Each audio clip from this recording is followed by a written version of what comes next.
ഇതൊരു നാടകമല്ല, തുടർ നാടകമാണ് എന്ന് പറയേണ്ടി വരികയാണ്. തന്നെ ഇതിന് നാടകമെന്ന് പേര് വിളിക്കാൻ ഒക്കുമോ എന്നുള്ളതും അടുത്തൊരു വിഷയമാണ്. കാരണം സാധാരണ നാടകത്തിൽ നിന്ന് വ്യത്യസ്തമായ ചില ശൈലികളാണ് കാണുന്നത്. ഇന്നലെ വൈകിട്ട് മുതൽ അവിടെ നിന്ന് വരുന്നതായ വീഡിയോകളും ഫോട്ടോകളും ഒക്കെ കാണുമ്പോൾ കാണുന്ന കാഴ്ചകളും കേൾക്കുന്ന കാര്യങ്ങളും വളരെ വിചിത്രമായവയാണ്. വളരെ വലിയ പോലീസ് സന്നാഹങ്ങൾ ആയുധങ്ങളിലൂടെയൊക്കെ വന്ന് പള്ളിയുടെ നാലു വശവും നിൽക്കുന്നത് ആരെ പേടിപ്പിക്കാനാണെന്നൊരു പിടിയില്ല. അതിനെ തുടർന്ന് ജനമില്ലാത്ത പള്ളിയിലേക്ക് ആളുകളെ നാലാ വശത്തു നിന്നും വിളിച്ചു വരുന്നു. അത് ചില ആളുകളുടെ വോയിസ് മെസ്സേജുകളും വീഡിയോ സന്ദേശങ്ങളൊക്കെ പ്രചരിക്കുകയാണ്.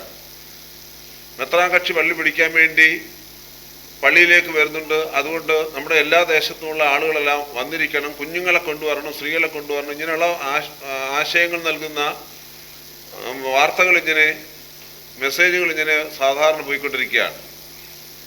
പോലീസ് വന്ന് നിന്നതിന് ശേഷം പള്ളിയകത്ത് ആളിനെ കയറ്റിയിട്ട് പിന്നെ അവരെ ഇറക്കി വിടുന്ന അതിന് നാടകം നല്ലോ പറയേണ്ടത്. അതിന് വേറെ എന്തെങ്കിലും ഒരു പേരാണ് പറയേണ്ടത്. എനിക്കറിയാൻ മേലത് ഏത് പേരിട്ട് വിളിക്കണോ.